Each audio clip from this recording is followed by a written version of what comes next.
longer the same after having heard certain sounds. And this is the more the case when we hear organized sounds, organized by another human being. Music.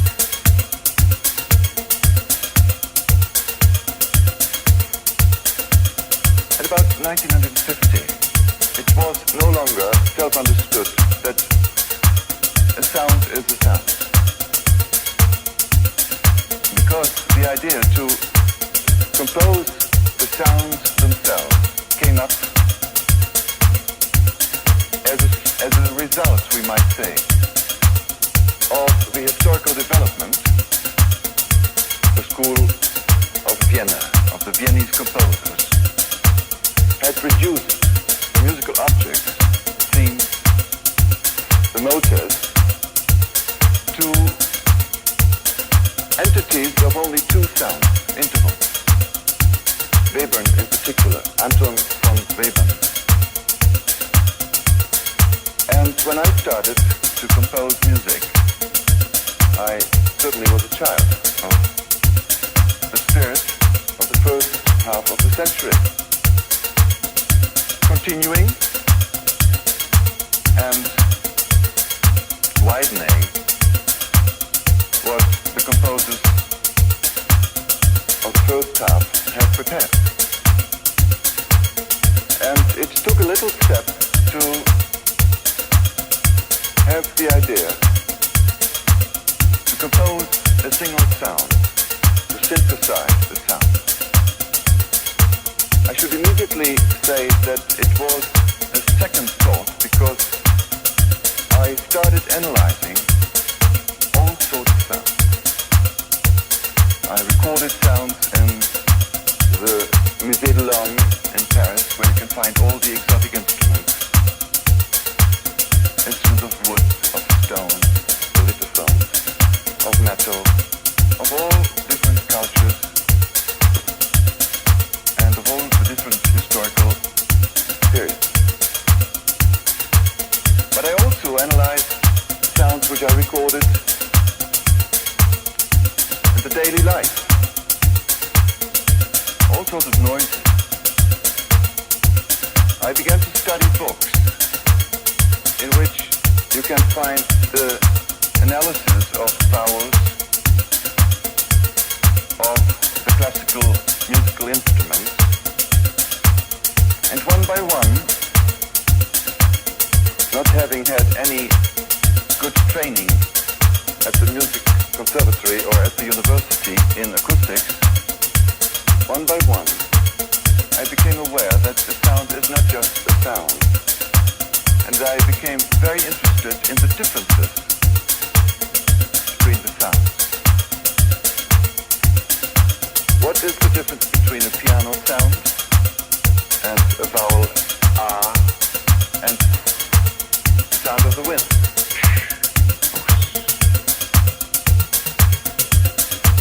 And after having analyzed a lot of sounds, this second thought came up. It was always implied. If I can analyze sound, which exists already, which I can record, why can I not try to synthesize sound in order to find new sounds? It's possible.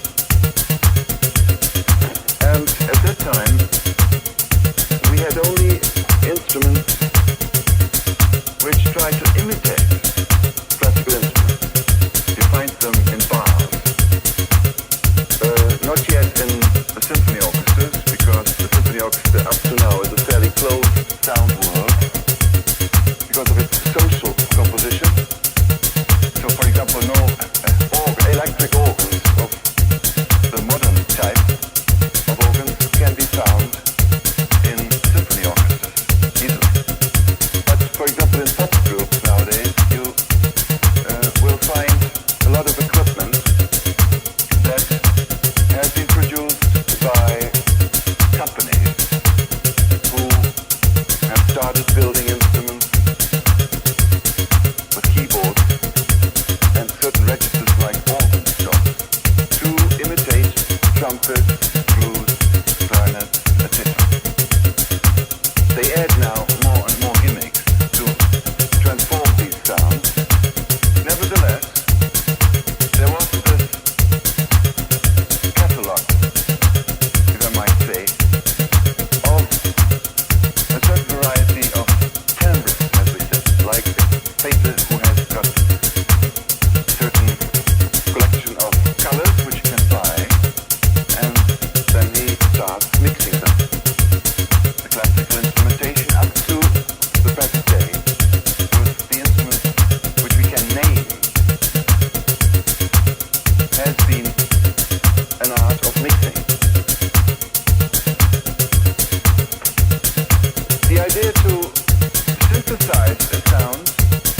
have something that is more basic, more simple than the sounds you can find in the daily life. And I started investigating in acoustic laboratories what might be available as the most simple sound wave, for example, sine wave generators, which were used for measurement. And I started very primitively to synthesize individual sounds by superimposing sine waves in harmonic spectrum in order to make R, O, U, O, etc. and all the vowels. And then I found one by one generators which produce what we call the white noise comparable to the white color, and which you can filter with electric filter in order to produce colored noise, like etc. And when I make just then it comes very close to certain water noises. There you are. It started very primitively to synthesize the sound. What is important is that I tried more and more, like many others did in French studios. That's where I began to study these things 23 years.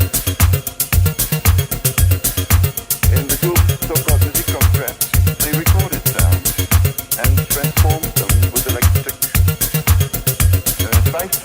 For example, speed up sounds. Everybody who has got a record player knows how to speed up or speed down music just by changing the speed. Well, this is very important that we can, since the late 40s of this century, change the speed of a tape recorder continuously, not just discontinuously, and transform sound by speeding up sound. Let's immediately jump to the extreme.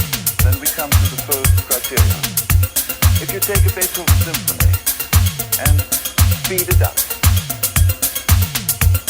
and if you are able to speed it up in such a way that you do not at the same time transpose the pitch, the register of the Beethoven symphony. Let's say we would have an electric device that it sounds still with the same register, in the same register, but we would compress it in time.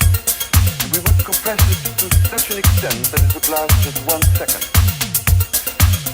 Then we get a sound which has a particular color, as we say, particular timbre, a particular shape, dynamic shape, and its inner life, which is so highly compressed in time, is what Beethoven has composed. And it is a characteristic sound compared to, let's say, the compression of a piece of kakaku music from Japan.